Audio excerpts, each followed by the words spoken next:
Laju penyebaran COVID-19 di Indonesia masih tinggi. Angka kasus cenderung terus meningkat. Bagaimana perubahan perilaku dan keadaan sosial ekonomi di masyarakat saat pandemi COVID-19 melanda Indonesia?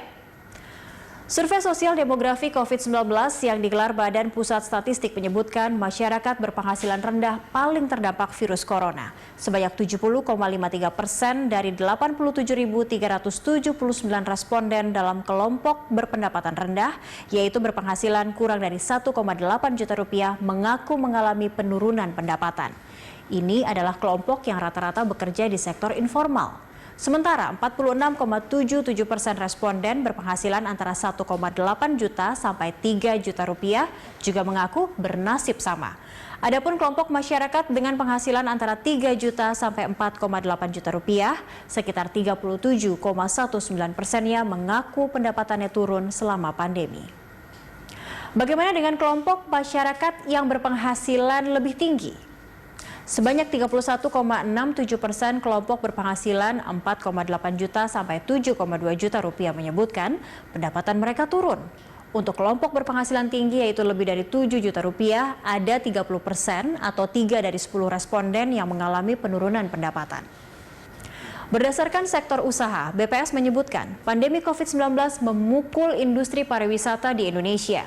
Ini lantaran adanya pembatasan sosial dan larangan kunjungan wisatawan asing. Akibatnya, pekerja di sektor pariwisata mengalami penurunan pendapatan.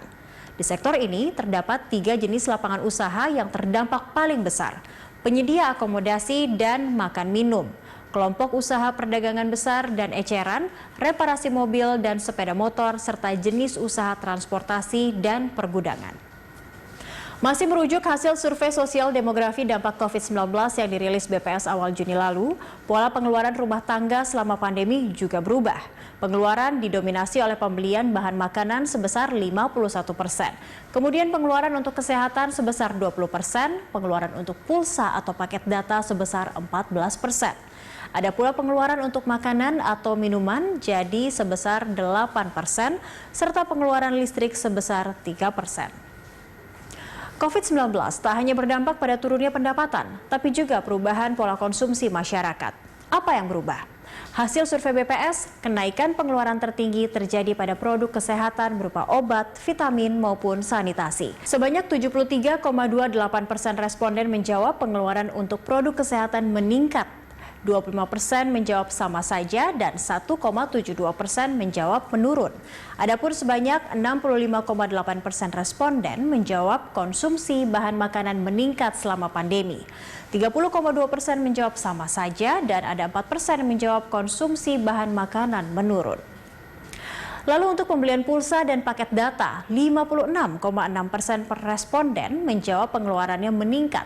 41% biasa saja atau sama seperti sebelum pandemi dan 2,42% menurun. Pengeluaran untuk makanan dan minuman jadi juga meningkat.